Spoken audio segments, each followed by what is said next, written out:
मेरे 11th NEET और JEE की तैयारी करने वाले बच्चों, आज हम आपको एल्कीन की रिएक्शन में से एक इम्पॉर्टेंट रिएक्शन शेयर करेंगे। हम आज का हमारा टॉपिक है oxidation of alkenes. Oxidation of alkenes, इसके ना दो तरीके हैं। एक है कि अगर हम कोई सी एल्कीन ले लें और 1% एल्कालाइन KMnO4 से रिएक्शन कराएं तो 1% एल्कालाइन KMnO4 नेसेंट ऑक्सीजन देगा। तो वाटर और नेसेंट ऑक्सीजन एल्कीन के कार्बन कार्बन डबल बॉन्ड पर OH के रूप में ऐड होंगे, यानी सिस हाइड्रोक्सिलेशन होगा।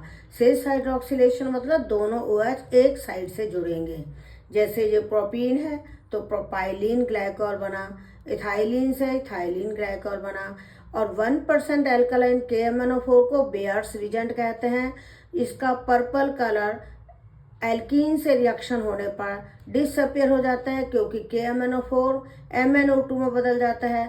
तो एक खुद तो रिड्यूस होता है, दूसरे को ऑक्सीडाइज करता है। तो KMnO4 ऑक्सीडाइजिंग एजेंट है। इसका यूज अनसैचुरेशन का पता लगाने के लिए करते हैं। तो ये इम्पॉर्टेंट है कि बेयर्स रिजेंट क्या है, इसका क्या यूज है।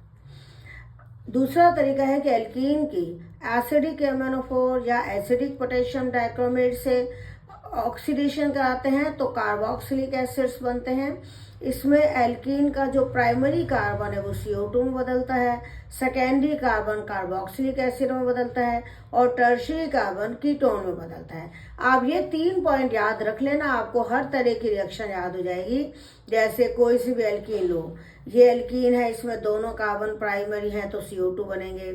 इसमें एक कार्बन प्राइमरी है, एक सेकेंडरी है, तो प्राइमरी कार्बन से तो CO2 बनी, सेकेंडरी कार्बन से कार्बोक्सिलिक एसिड बना। इसमें एक कार्बन प्राइमरी है, एक टर्शियरी है, तो प्राइमरी कार्बन से तो CO2 बनेगी और टर्शियरी कार्बन से कीटोन बनेगा। तो इस तरह से आप कोई सी भी एल्कीन लेकर उसका ऑक्सीडेशन करा सकते हो। बस आपको ध्यान रखना पड़ेगा कि एसिडिक पोटेशियम डाइक्रोमेट या एसिडिक KMnO4 जो कि ऑक्सीडाइजिंग एजेंट है, इनसे जब हम एल्कीन की रिएक्शन कराते हैं तो प्राइमरी कार्बन CO2 में बदलता है, डबल बॉन्ड का सेकेंडरी कार्बन कार्बोक्सिलिक एसिड में बदलता है और डबल बॉन्ड वाला टर्शियरी कार्बन कीटोन में बदलता है। और 1% एल्कालाइन KMnO4 जिसको हम बेयर्स एजेंट कहते हैं, अगर उससे हम एल्कीन की रिएक्शन कराएं तो एल्कीन के कार्बन कार्बन डबल बॉन्ड पे 2 OH आ जाते हैं, ग्लाइकॉल बनता है, यानी डायोल बनता है। तो ये आपको ध्यान रखना है। All the best, thank you.